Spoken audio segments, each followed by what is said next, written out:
Hello everyone, मैं आलोक यादव स्वागत करता हूं आपका यूट्यूब चैनल आर्का क्लासेज में।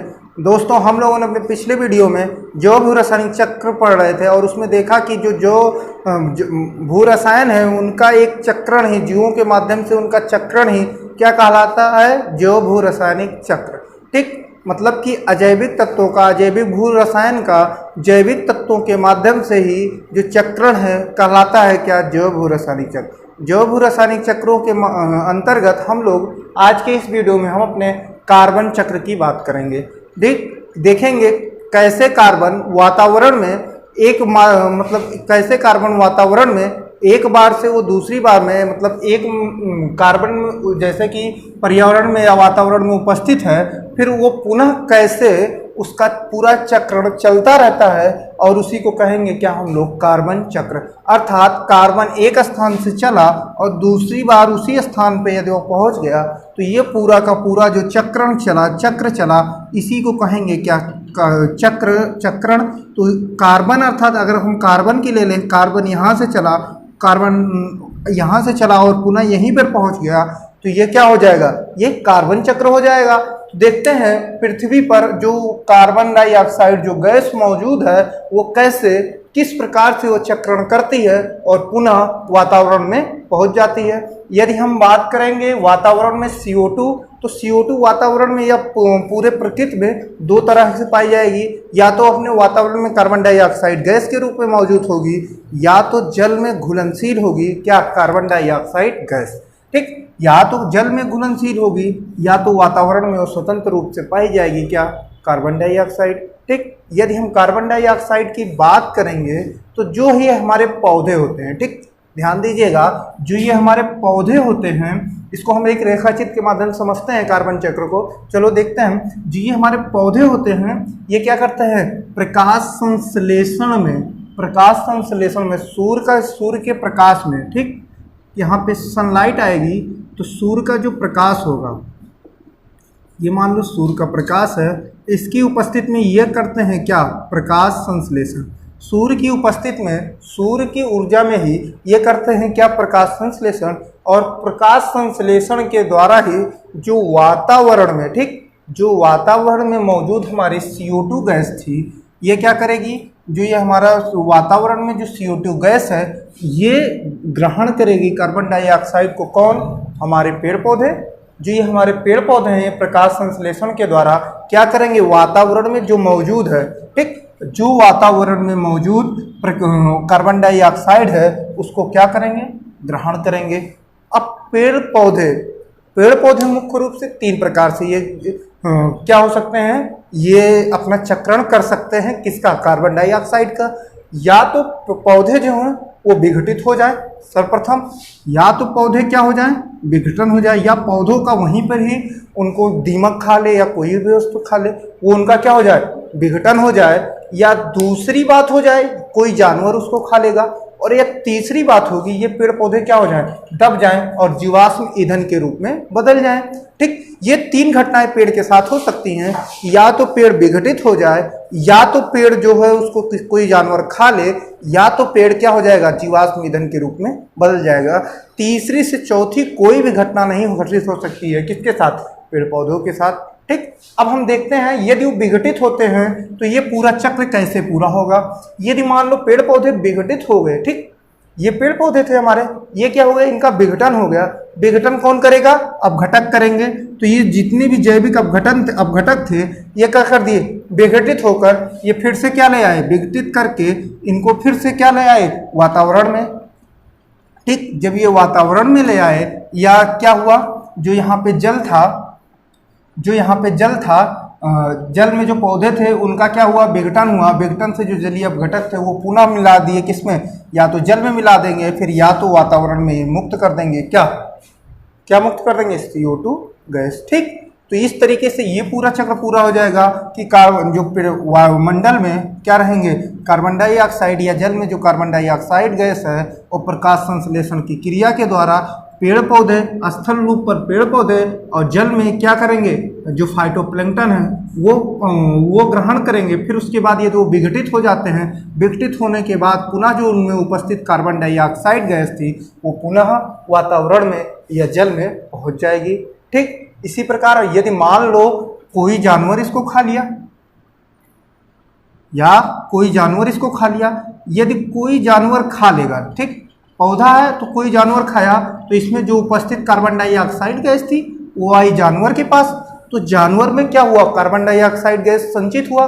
फिर क्या हुआ, जानवर, मान लो जानवर का दो हो सकता है, या तो ये श्वसन के द्वारा, जो जानवर या मनुष्य जो श्वसन करते हैं वो क्या करते हैं, श्वसन में ऑक्सीजन को ग्रहण करते हैं और कार्बन डाइऑक्साइड को बाहर निकालते हैं। तो अगर यदि ये श्वसन के द्वारा ये कहाँ पहुंचा दिए, वातावरण में पहुंचा दिए। अगर मान लो ये जानवर है, अब इनका भी क्या हो जाए, ये इनकी डेथ हो जाए, और डेथ होने के बाद भी ये क्या हो जाए, विघटित हो जाए, तो विघटित होने के बाद भी इसमें जो कार्बन डाइऑक्साइड जो गैस थी वो कहाँ पहुंच जाएगी, वातावरण में।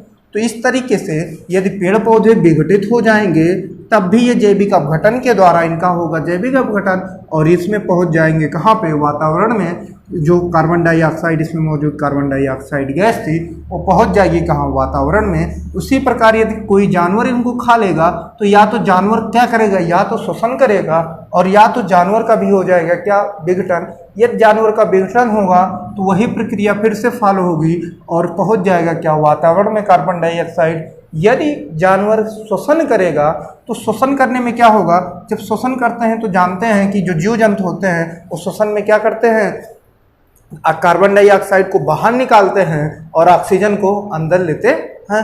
तो हुआ क्या, जो जानवर हुए श्वसन किए और कार्बन डाइऑक्साइड को फिर वातावरण में मुक्त कर दिए। ठीक, अब देखो, अब नेक्स्ट जो हुआ, क्या हुआ, या तो पेड़ पौधे उसको खा लेंगे, ठीक, या तो जो पेड़ पौधे था या तो उनका विघटन हो जा रहा है या तो उसको जानवर खा रहे हैं। लेकिन एक तीसरी दशा हो सकती है क्या, वो दब जाए और दब के वो जीवाश्म ईंधन के रूप में बदल जाए।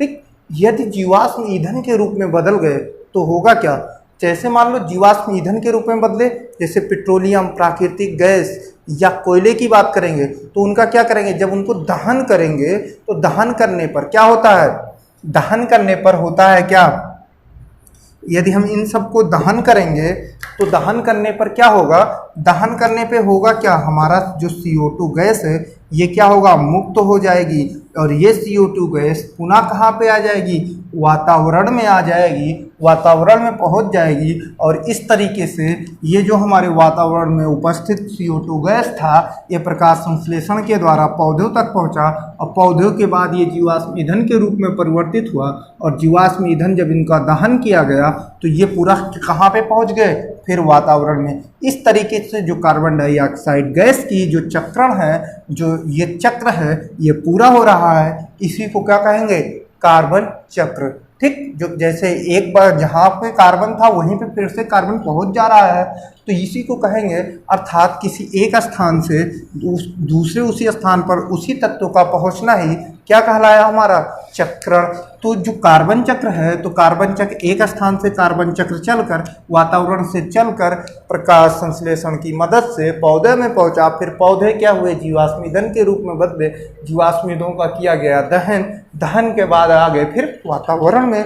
ठीक, इसी प्रकार क्या होगा, जब वातावरण से पौधे ग्रहण किए प्रकाश संश्लेषण की क्रिया में, यदि पौधे करने लगे क्या, श्वसन, तो श्वसन में ये क्या करते हैं, पौधे भी रात के समय जब श्वसन करते हैं, दिन में तो प्रकाश संश्लेषण की क्रिया करते हैं, लेकिन जब रात में सूर्य नहीं होता है तो प्रकाश श्वसन के द्वारा वो क्या करते हैं, ऑक्सीजन को ग्रहण करते हैं और CO2 को बाहर निकालते हैं। तो जो पौधे होंगे ये भी क्या करेंगे, श्वसन में कार्बन डाइऑक्साइड गैस को क्या करेंगे, फिर से कहाँ पहुँचा देंगे, वातावरण में। इसीलिए कहते हैं कि रात्रि के समय पौधों के नीचे या पेड़ों पौधों के नीचे क्या नहीं करना चाहिए, सोना नहीं चाहिए। ठीक, तो ये रहा क्या, हमारा पूरा का पूरा कार्बन चक्र। हम लोगों ने कार्बन चक्र में देखा कि जो ये हमारा कार्बन चक्र का जो मुख्य स्रोत है वो क्या है, हमारा सूर्य।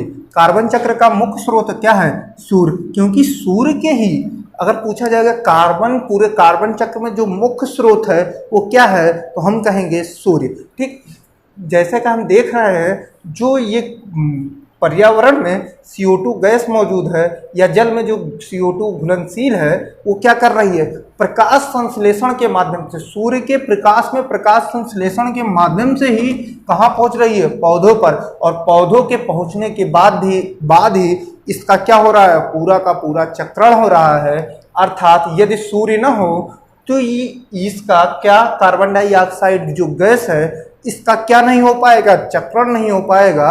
और चक्रण नहीं हो पाएगा तो कार्बन चक्र हमारा क्या हो जाएगा, ध्वस्त हो जाएगा। इसीलिए जो हमारा मुख्य स्रोत होता है कार्बन चक्र में वो होता है क्या, हमारा सूर्य का प्रकाश।